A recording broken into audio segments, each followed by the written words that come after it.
Carolyn Dube here. What's the play for today? Well, today it's full of all sorts of unexpected twists and turns. You see, the play started out making some gel prints using this twisted Gordian knot stencil that I created for over at Stencil Girl Products, and I was just making gel prints. And then I saw something in it, which led me to create something. And then I couldn't find the right background for it, so I found the ugliest thing I had in the studio, and it actually worked. And, well, there's lots in here for you, from how I color in an old black and white photo, from making a gel print with this, and then what I found in here, and then it all comes together with the Patience Fairy. Come check it out. Start your print by putting some acrylic paint onto the gel plate. Now I'm putting black paint on here, but you can do this technique with any color that you like. And the plate, by the way, that I'm using, it's a 12 by 12 plate, and this technique will work on any size plate that you have. All right, so I've got the paint spread evenly around, and now I'm trying to decide where I want to position the stencil on here. Now I'm making this look like it's some kind of deep thought kind of thing. I'm just having a hard time making a decision. So I'm just going to pick a spot and put it down and take a print.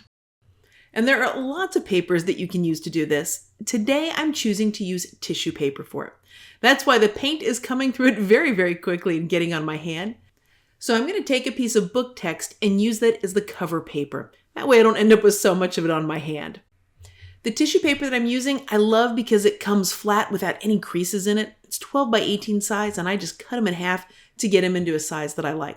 And I'll have a link for that and all the supplies that I'm using down below for you. Now, tissue paper is a little more delicate than regular paper, but it can definitely handle gel printing. So now I'm going to take a piece of book text and take the ghost print here. See how much of it comes up. You never know with the second print how much you're going to get, so I'm making sure I've got good contact here between the paint and the paper, make sure I've rubbed it down with my hand, and we'll see what we get. There is still plenty of paint, but it's got just a little bit of that grungy vibe to it too that I love. Now I'm going to take another print, this time picking up some of the wet paint that's around the edges, and my fingers are crossed that there's a little bit of paint here and there around the Gordian knot stencil. And yep, look at the framing of that, just those little touches. I love those serendipitous kind of prints that I can use in my future play. As long as there's still wet paint on that plate, I will keep trying to take a print. Now at some point, it doesn't become nearly as exciting of a print. And this is the stage we're at here. I'm going to keep trying and adding little bits of color. I mean, it's on the plate. Might as well use it up, right? And it's just going to build up a layer on this page. Absolutely nothing exciting about it at the moment. But after I clean off my brayer on it, down the road, I'll add more stuff to it. The layers will just build up over time. And this way, not a drop of the paint or the pattern ever has to be wasted. Now I'm going to bring in some colors. I'm going to bring in several different colors of blue to put on the plate. And when I'm putting the color on the plate, I'm just sort of spreading it out. So there's a little bit over here, a little bit over there, a little bit over there. They're not very close together, but it's not like this is a careful, precise placement either, because the brayer is going to come in and start moving that color around. The colors are going to overlap each other in places. They're going to blend together here and there. There are going to be some places where they haven't blended. So it's just going to create a lot of color variation within this one print. Now the stencil is still on that gel plate. So once you get the color where you want it, then lift that stencil away and you'll have the paint underneath it there. I'm going to bring in another piece of tissue paper here to take the pull, but I'm not putting it straight on the plate because after all, you don't have to put that paper down exactly straight. If there's an area that you want to be sure that you get, you can absolutely put that paper at any angle you want. Because what I want to do is have a little bit of blue on the side of the pattern from the Gordian knot stencil. Now I went and made several more of these because I saw a wing inside of that first print. And I wanted to have 2 wings to use in a project, so that's why I've got 2 of these here. Now one of the very cool things about this stencil and all of these wonderful looping shapes is on different days I might see something different within them. And as different people look at them, they might see different things within them. So my question for you is, what do you see within all those loops and curves? Well, now that I've got an idea of what I want to do with these prints, I realize I wish they were on something a little bit firmer. I really wish I'd done them on cardstock. But that is an easy fix when you've got tissue paper. I'm simply going to take a piece of cardstock here, throw on some glue stick, and attach the print right to that. I am using a glue stick here because I want something that will dry very quickly because I'm very impatient and I want to get to the point where I'm cutting out the wings. So I'm going to put both papers onto a piece of cardstock and then out come the scissors to cut those wings out. And there are lots of possible ways you can cut out wings from these, lots of different lines to follow. So what I'm doing here, it's just one of the possible options that you have. And after I cut out this one wing, I'm going to cut out the wing on the other print. And these are mirrored prints, meaning they're each facing a different direction. And that's one of the cool things about stencils is after you take a print one way, if you repeat the process but flip the stencil over, you can get a mirror image. Once I had the wings, I needed someone to wear them. So I found this vintage photo of a woman in a formal dress. I don't know if she was going out to a dance, a prom, I don't know what, but she looked fantastic. And so I printed her out and I'm cutting her up so I can put the wings on top of her. Now, so far, everything is going the way I'd kind of envisioned it would go.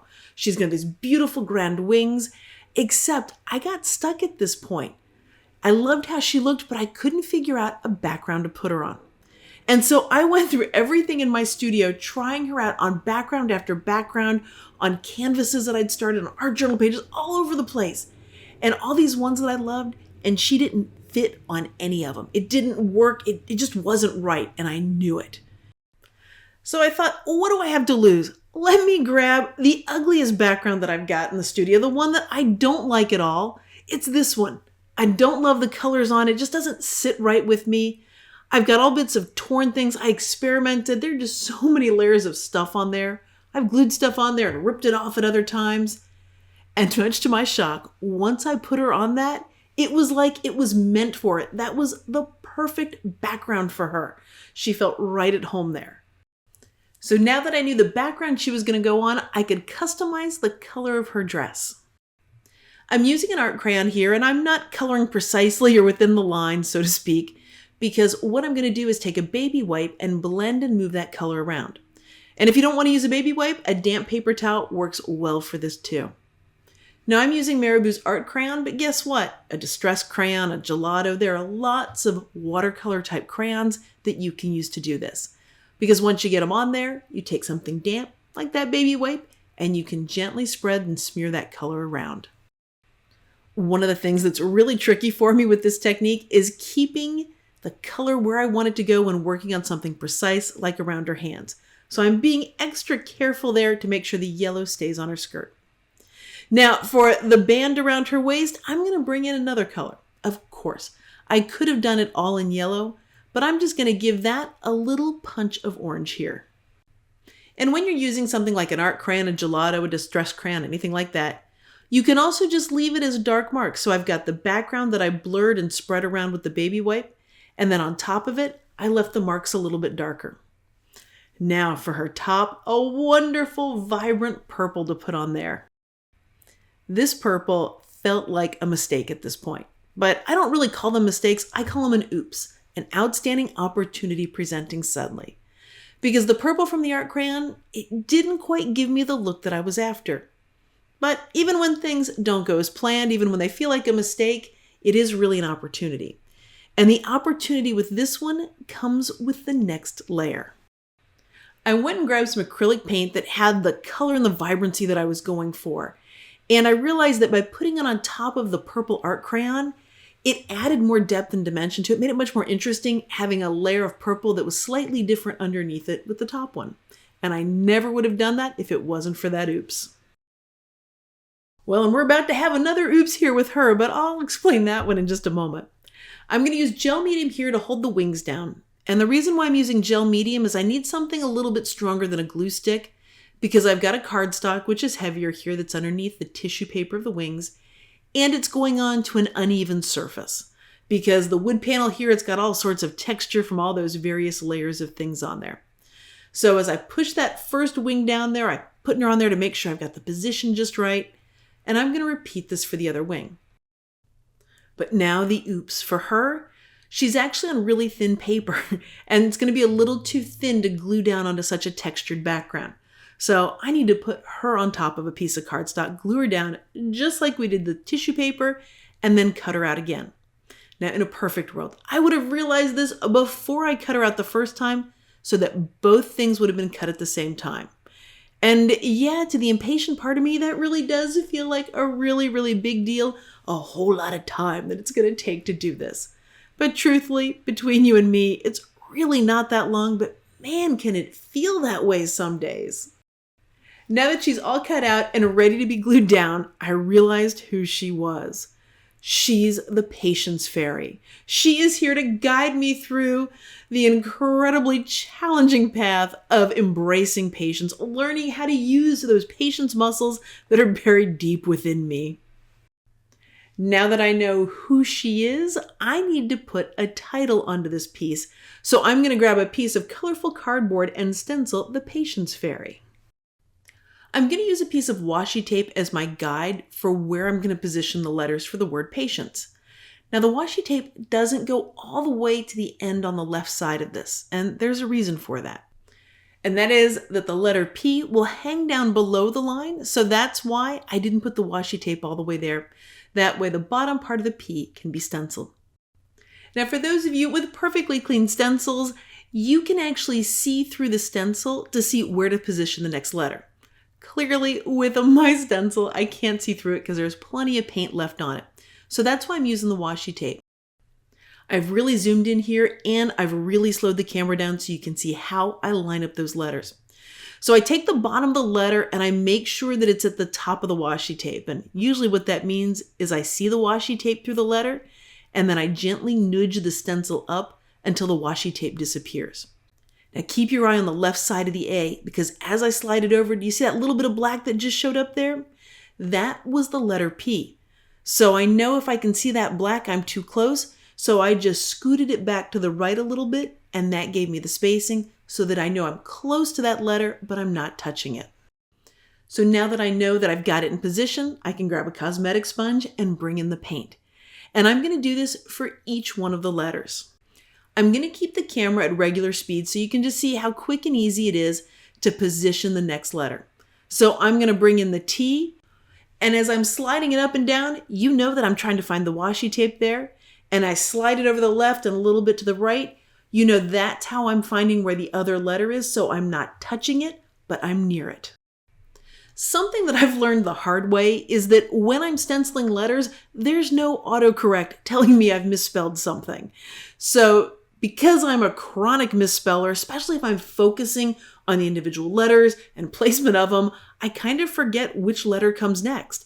So that's why I will write the word out on a scrap piece of paper. You may have noticed when I started this that I'd written patience on a piece of paper. That was simply so I could refer back to it as I'm going through the letters so that I can get this word spelled correctly. And would it have been the end of the world if I had misspelled the word? No, it really wouldn't, because all I would have done is do another one. Because that surface I'm working on, it's really fancy. It's simply a piece of painted cardboard. One of the questions I get asked a lot about letter and word stencils is how do you get crisp stenciling with them? And there are three things that really make it a lot easier to get crisp looks with your stencils. The first one is to use a thick paint. So the paint I'm using, it's a heavy body black paint. And the thicker paint is just easier to get crisp lines with. The other thing is when I'm using that cosmetic sponge, I'm going in an up and down motion. By pouncing up and down, you get crisper images. Then the other thing is I'm using a very small amount of the paint. So you can't see it because it's off camera because I've zoomed in, but I'm actually sort of pouncing off that cosmetic sponge so that when I bring it over to actually do the stenciling, there isn't a lot of paint on there. So using a thick paint, going in an up and down motion, and using a small amount of paint, that will help you get nice crisp lines to whatever you're stenciling. Oh, and one of the reasons why I use washi tape as the thing that guides me here for where to position the letters as opposed to masking tape is just because washi tape is really low tack. So it's very repositionable so that now that I'm done, I can very easily pull that washi tape off and it's not going to tear or stick to the paint. It's just easy to remove. Now the stencil that I've been using, it's from the Emotions and Feelings collection. This one I specifically chose because it has two sizes of alphabets on it. One, it's got the larger one that I just did the patience with, but it also has a smaller alphabet, and that's what I'm going to use to do the and fairy so that I can add that onto the title for this piece. And as I'm doing these, because it is a smaller alphabet, I'm not going to worry about lining everything up perfectly. I'm going to make it just a little bit wonky. It'll be a nice contrast to how the word patience is lined up. To get into the smaller letters, I'm simply using the edge of the cosmetic sponge. But if you'd like to use scissors and cut your sponge smaller so that you can get neatly into that one letter precisely, you absolutely can do that too. And you'll see when I lift up the stencil, those letters are a little bit wonky. And I love that. I love that contrast to the neatly lined up patience for the smaller words to be just a little bit wonky. And you've got the idea for how to stencil these letters, so let's jump ahead to cutting them out. This is one of the perks of using a surface like cardboard to play with because it's a pair of scissors and a quick trim to make it whatever size you want it to be. Once I've got these cut out, it's going to be time to glue them on to the wood panel. But before I glue them on, I need to trim that word patience down because it's a little bit bigger on there than what I expected. And since this is cardboard, all you do is you grab some scissors and trim some off. This is part of why I like working with cardboard. It's very forgiving. If you don't get the spacing or the sizing just right, it's really quick and easy to trim it up. Now, as much as I love that neon pink, there was something not quite right about it for me. And so I realized it just needed a little more color on it. So I grabbed one of the art crayons and put a little bit on there. The same technique that I used on her dress, I'm going to use here around the stenciling. I'm going to grab that baby wipe and just smear some of that orange here and there. Now, if you're still here watching this video this far into it, there's probably something you're enjoying about today's play. And if you're having fun with this video, you might really enjoy my next one too. So hit that subscribe button. That way you'll know as soon as I've got a new video out. Since she is the patience fairy, she is a queen in my book, anybody that can have that kind of patience, so she needs a crown. But that crown led to a few challenges for me. The crown itself is made out of a gold paper. It's called Dresden, so it's embossed. It's got a nice texture to it. And I thought I would make it a wonderful bright yellow. And I put it up there and I didn't like it, not at all. So I kind of blotted off a bunch of that yellow paint and thought, well, maybe I like it then with a little bit of the gold peeking through. Nope, whether I put it right, whether I put it left, don't like it there at all. I'm going to add some more color to it. I'm bringing in the color that I used on her shirt, the magenta paint, and as I'm putting it on with my finger, I'm not liking how that looks. So when that happens, I'm going to try it with a paintbrush, because that way I can get more of the paint on there to stay when I'm using a brush. Now, even after I got a whole bunch of paint on there, when I set it on her head, I realized it needed a little something more. So I thought, oh, I'll try the art crayon. It worked with the shirt to have the 2 layers. Let's see if it works for the crown. And when I put it up there, nope, it didn't work for me. So I wiped as much of that off as I could, and now I'm going to try blue for the crown. This one I was feeling pretty good about, but when I put it on top of her head, it wasn't quite right yet. I realized it needed a little something more. And when I need a little something more, I like to look on my countertop to see what I have within arm's reach that I can use. And this time, it's going to be the art crayon. I'm just going to put a little bit of it on top there. It's going to add just a hint of the purple to it. And now when I set it back on her head, I'm much happier with that. Now there's only one thing left to do, and that is to glue down the cardboard and glue on her crown. Now, the way that I've been playing with stencils in this video isn't the only one. There are almost unlimited ways that you can use stencils. And if you're looking for ideas, if you're looking for how to get more out of your stencils, then check out my online workshop, The Joy of Stenciling. Well, thanks so much for joining me for today's play. I'm so honored that you shared this time with me. Now, if you've been enjoying this video, if you've had fun, I'd so appreciate it if you gave it a thumbs up. And of course, if you know of somebody that you think would enjoy this video, share it with them so they can join in the fun too. Thanks so much for letting me be a part of your colorful journey.